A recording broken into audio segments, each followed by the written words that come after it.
뉴진스가요, 전속 계약 해지하겠다고 선언을 하면서 지금 관심이 아주 집중이 되고 있어요. 이 상황 좀 설명을 좀 해주셔야 될 것 같아요. 일단 며칠 전에 기자회견을 열었고요. 네네. 29일부터 전속 계약은 해지된다고 얘기를 했고 법적 다툼은 하지 않겠다고 얘기했습니다. 예. 여기에 대해서 많은 의문이 제기되는데 통상적으로는 전속 계약 효력정지 가처분 신청을 발부한 후에 인용이 되면 개별 활동이 가능한데 네. 그렇게 하지 않겠다는 거죠. 이걸 두고 과연 법률적인 검토가 있었는지에 대해서 제가 현장에 직접 물어봤는데 이거에 대해서는 아직 직접적인 검토는 없었다는 반응이 나왔습니다. 그래서 과연 법률적으로 가능한지를 따져볼 필요가 있는데 만약 그들 입장에서는 2주 전에 몇몇 요구사항을 전달했는데 그게 이행되지 않았기 때문에 전속계약은 해지된다고 주장을 합니다. 네. 다만 전제가 완벽해야 된다는 거죠. 그들의 요구사항이 정당했는지 그리고 그들의 요구사항에 대해서 소속사 측에서 내놓은 답변이 있는데 그게 전부 다 정당하지 않은 것인지 이걸 결국은 확인하는 절차를 위해서는 결국은 법적 절차를 밟아야 되는데 법적 절차 없이 그냥 해지를 하겠다라는 이 뉴진스의 주장이 과연 온당한 것에 대해서 계속 의견이 분분한 상황입니다. 그 설 변호사께 이렇게 여쭤봐야 될 것 같아요. 네. 그러니까 법적으로 해놓은 게 없이 그냥 나 일방적으로 뉴진스가 해지할게라고 선언한 거, 이게 법적으로 문제가 있다는 얘기처럼 들리는데 어떻게 봅니까? 그러니까 법적으로 확인이 돼야 된다라는 저는 뜻으로 받아들이고 있는데 예. 굉장히 좀 새로운 패러다임이에요. 이제까지 아이돌과 어떤 그 아티스트와 어떤 네. 그 소속사 간의 분쟁에 있어서 예. 대부분 아까 기자님께서 말씀해 주셨다시피 예. 어떤 효력정지 가처분을 내면서 시작을 하는데 지금 뉴진스가 하고 있는 것은 법적 대응 없이 그냥 우리는 해지 선언을 하고 그냥 활동은 계속 이어가겠다는 것이거든요. 그렇다고 한다면 이제까지의 패러다임이 바뀌 이제는 오히려 소속사가 아티스트를 상대로 어떤 활동 정지 가처분이라든지 이런 걸 통해 가지고 아마 법적 대응을 해야 되는 오히려 지금까지와는 좀 다른 어떤 형태가 있을 수 있는데 예. 저는 이번에 그 선언 자체가 굉장히 치밀하게 계획된 저는 그 선언이라고 그러니까 어떤 작업한 거라고 보이거든요. 네. 그렇다고 한다면 앞으로 이 사건이 앞으로 있을 어떤 그 아이돌 또는 아티스트와 어떤 기획사 간의 어떤 새로운 법률 사례를 나타낼 수 있는 저는 그 이번 사건이라고 보기 때문에 굉장히 정치한 그리고 굉장히 치밀한 어떤 법적 다툼이 예고돼 있다. 저는 그렇게 봅니다. 그러니까 이 자체를 굉장히 치밀하게 준비해서 했다 이렇게 얘기를 그렇습니다. 하시는 것 같습니다. 그러니까 자기가 가지고 있는 공을 어도라는 회사 측에다 던져버렸다. 그렇죠. 그래서 네, 맞습니다. 답을 당해라. 네, 답을 달라. 네. 이렇게 얘기했다. 이런 얘기로 해석을 할 수가 있을 것 같아요. 일단 뉴진스가 발표한 이 법적 대응 없는 계약 해지. 이 말 그대로 전례가 없는 아주 독특한 대응인데요.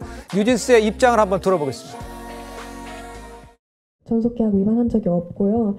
지금까지도 최선을 다해서 활동을 해오고 있는데 그런데 저희가 위약금을 내야 할 이유는 전혀 없다고 생각을 하고요. 오히려 지금의 어도어와 하이브가 계약을 위반했기 때문에 지금 이런 상황까지 일어났고요. 따라서 뉴진스와 어도어 간의 전속 계약은 29일 자정부터 해지될 것을 말씀드립니다. 자, 일단 뉴진스에게 계약 위반 책임이 만약에 있다면 그러면 위약금을 물어야 할 테잖아요. 위약금 액수에 대해서 많게는 6천억 원까지 이런 이야기가 나옵니다.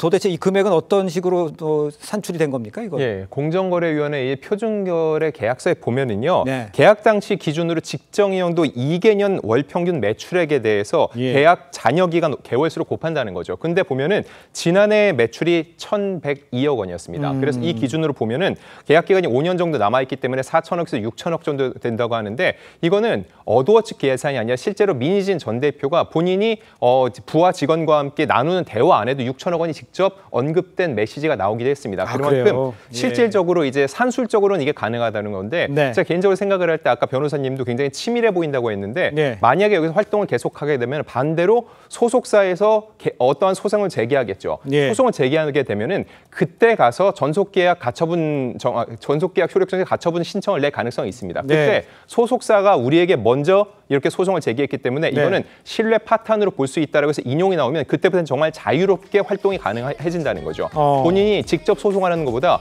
오히려 소속사가 소송을 하게 만드는 그런 모양새가 대중들이 바라볼 때는 조금 더 본인들에게 유리한 정황을 만들기 위한 게 아닌가 하는 하나의 경우의 수도 가능합니다. 알겠습니다. 지금 안진정 기자가 언급을 해줬습니다만 이 뉴진스가 계약 해지만을 통보를 하면서 공은 어도로 넘어간 상황이라고 봐야 할 것 같습니다. 어도가 소송전에 나설지 좀 이례적인 상황으로 돌아가는데 이건 윤기찬 변호사께서는 어떻게 보십니까? 어도어는 소송을 하더라도 뉴진스라는 이름을 사용하지 말라라는 소송은 가능해요. 그것만 활동하지 말라는 소송은 불가능합니다. 그러니까 예를 들면 저게 아마 그 뉴진스나 미니진스 측에서는 상당히 검토했던 것으로 보이는 게 효력 정지, 그러니까 계약 효력 정지 가처분은 통상 보통 이제 그 아티스트들이 하거든요. 근데 그렇게 안 하고 그냥 해지 통보를 하게 되면 본인들은 그냥 다른 활동할 수가 있어요. 어도의 소속사가 아니고 소속 아티스트가 아니고 그냥 미니진스와 같이 활동할 수 있습니다. 다만 나중에 이게 계약 위반으로 밝혀지게 되면 나중에 손해배상의 대상이 될 뿐입니다. 근데 만약에 이 어도어 측에서 뉴진스 상대로 해서 계속 활동해라라고 계약 해지 효력 정지 가처분은 이건 거의 불가능해요. 그러니까 그걸 아는 거죠. 다만 그렇게 됐을 때 과연 누구가 유리하냐? 뉴진스는 리스크가 크죠. 나중에 손해배상 될 가능성이 있잖아요. 그런데 미니진스는 어떻게 보면 미니진스라는 법률 검토가 됐던 것이 아닌가. 뉴진스는 현재는 자유롭게 활동할 수 있지만 나중에 경제적인 손해가 있을 리스크가 있는 거고요. 그다음에 어도어 측에는 뉴진스를 본인이 매니지먼트 대상 아티스트로 할 수 없는 이런 리스크가 있는 거고요. 미니진스는 그런 리스크가 없어요. 그렇군요. 자, 그럼 만지장께 짧게만 이게 앞으로 연예계는 어떤 식으로 이런 소송이 어떤 식으로 영향을 미칠까요? 일단 모두가 예의주시하고 있습니다. 왜냐하면 뉴진스라는 상징적인 그룹이 이런 활동을 통해서 어떠한 개별적인 활동하게 된다면 다른 그룹 역시 똑같은 패턴을 통해서 독립을 할 수도 있기 때문인 거죠.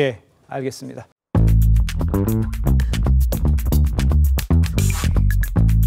Thank you.